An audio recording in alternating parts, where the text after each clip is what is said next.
My name is Michelle Bosch. I'm the Wildlife Manager at Wrsa Ec Wildlife.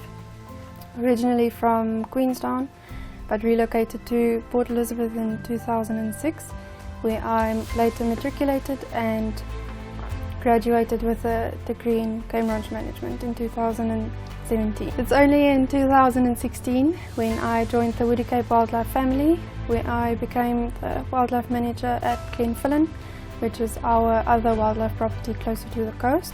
Earlier this year I moved to Burlington, where I now also manage the wildlife on this property. At Wrsa Ec Wildlife we pride ourselves in the genetic quality and overall quality of the animal. We have acquired a large variety of genetic quality of sable that we have in our 2 breeding camps at the moment. We have white flank impala and black impala and also common impala camps. And then of course our specialty, the buffalo. We have at the moment it's a total of 353 buffalo. Besides from breeding, we have a commercial area where we offer hunts to hunters who are accommodated by professional outfitters.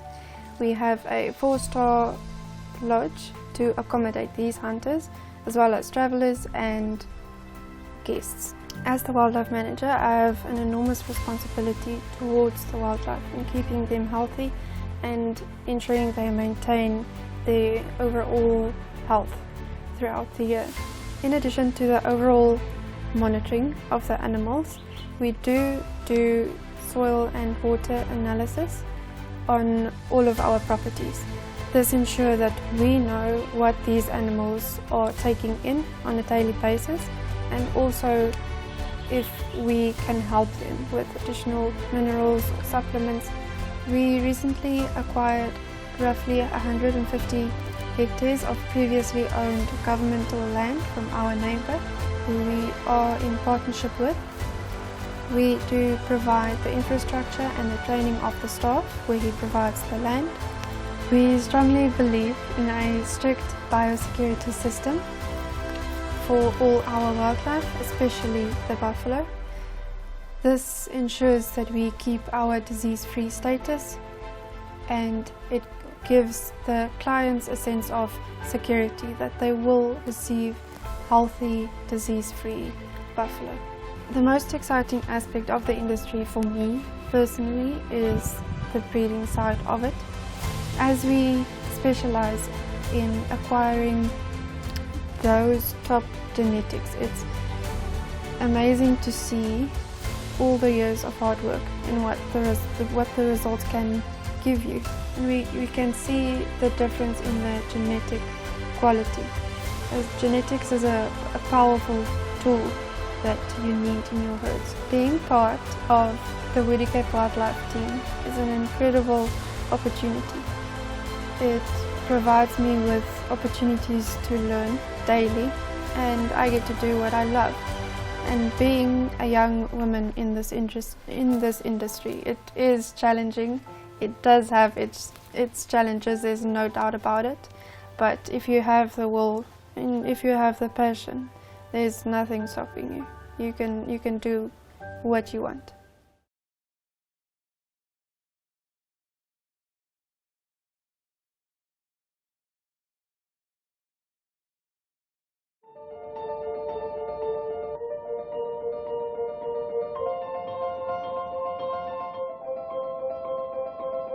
We wanted a place as a getaway.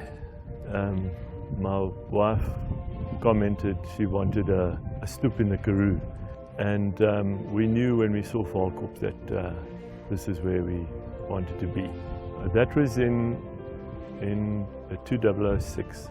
As it turns out, breeding small antelope and firstly klipspringers, which is we consider our halo species,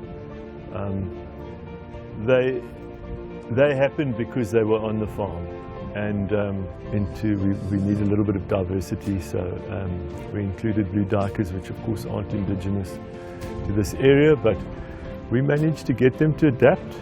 And then our last species is grijsbokkies, which used to be here, used to be quite plentiful in this area. We've got 8 camps, and they all run north-south with And they're all a hectare, each one's a hectare, and then they run north-south with the typical sort of terrain, typical vegetation. From day one, we've had 5 strands of electrification at the top of the 2.4 fence, and the perimeter fence on these 8 hectares is 75 mm SIF to the top. So 5 strands at the top and a strand at the bottom. Basically what we've done is that the camp's got a breeding pair, and their offspring are what we sell. It wasn't really about the financial benefits, you know. This is more about a bit of a passion and a sense of fulfillment. We certainly do believe that what we're doing is good for nature, good for Falkop, and good for us. We don't live here permanently, so while we try and spend as much time as we can, we rely on our foreman Willem Kombani to look after the farm and the animals. Day-to-day management issues he takes care of, and does so very competently. Every animal that's sold here he benefits from. I think for me the most exciting aspect of game farming would be that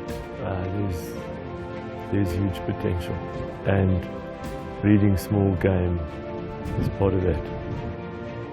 This little small game breeding program has now got people visiting it to see how we do it, and just general public who might be wanting a Karoo experience. At Falkop, the interest in the breeding program had to be diversified from a bit, and that sustainable usage of the resources here became quite important, in that we were able to offer visitors an experience on the balance of the farm. If you have a love for animals, and you enjoy working with animals, and you enjoy working in nature, there's great satisfaction that can be derived from a program like what we're busy with. For me to see a buyer sending videos of releasing animals that he's bought from us gives me a lump in my throat. I like to think that we've given Falkop more value, and I think that ultimately we just caretakers here, and one day we'll move on, our choice maybe, but we will leave Falkop a better place.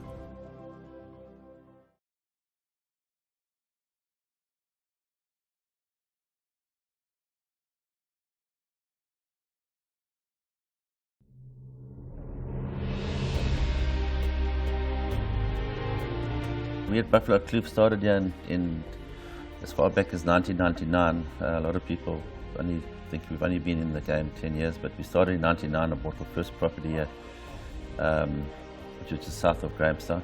We fenced the first property, and we brought in sort of plain game species like eland, and got some incredible eland genetics here through luck really, and kudu, and we obviously had the indigenous species here. So we've been in the game breeding as such for maybe 20 years, but the high value game we started in 2009, and obviously the endangered species around about the same period. We're very fortunate here. The property it's an incredible property. It's got some of the most incredible Albany thicket in the area, to broken open savanna, to a lot of kloofs, and we've got the 2 rivers. The Port Alfred River starts here in the property, and the Blowkrans joins in further to the south. So through even these tough droughts that we've experienced the last 6 or 7 years, we've been fortunate that we haven't got a water problem. The main activity of Buffalo Kloof is definitely outfitters. So we're an outfitter now. We've been in the business for 4 years. This is our 5th year going to the shows. We've come up with a statement which goes conservation with class and hunting with thought. Because I realized running a big property like this, there's no ways we can sustain this without the help of ethical hunting. I'm a believer in it. You know, my goal here is to breed 100 rhino, and that's free-ranging animals. And without the hunting contribution to this operation, it cannot take place. Buffalo Kloof has become a Roland Ward outfitter, which, as far as to my knowledge, there's only 3 in South Africa. So our focus is on ethical hunting, on sustainable utilization. You know, obviously from the black rhino through elephants, through all the big mammals, the buffalo, we're quite unique. We've got an incredible amount of species here on our hunting side. We're more looking to do the extensive breeding on this property. A lot of the Eastern Cape is extensive. Next year we're bringing lion in. We'll be a big 5 hunting reserve. One of I think only 2 or 3 in South Africa. At Buffalo Kloof we've got a significant community engagement here. My idea to create a big 5 hunting destination had to come with, we had to overcome many challenges. One was a community aspect. We had a farm just to the east of us that was owned by government. There's 25 families there. To approach them 5 or 6 years ago now to try and get this REP off the ground, which is a black rhino expansion range project to increase habitat for black rhino. So we went to them and we said, look, we'd like to bring black rhino into the property. They had about 1,300 hectares, which we've taken over 890, and we pay them a rental, which is important. They also partake in the black rhino project. We employ 3 of their people, do fence patrols, patrol the fences 24 hours a day. The most exciting thing that happens on this farm, I think, is my staff. My staff have been incredible here to this property. We, for the size of the property, we've got a very small staff, and everybody chips in, everybody does a bit of everything. I take pleasure in the fact that guys have started, they've stayed with me, they've stayed with this project. It's a long-term, this is a long-term journey, this. And to see guys that are benefiting in a little way, in our small way, we upskilling people and we're making their lives better than it was. So I take a lot of pride in that. Also, obviously, to drive around now and stumble into the black rhino, the elephants, the cheetah, all these things bring fulfillment to me that after these years that it's finally kind of coming together.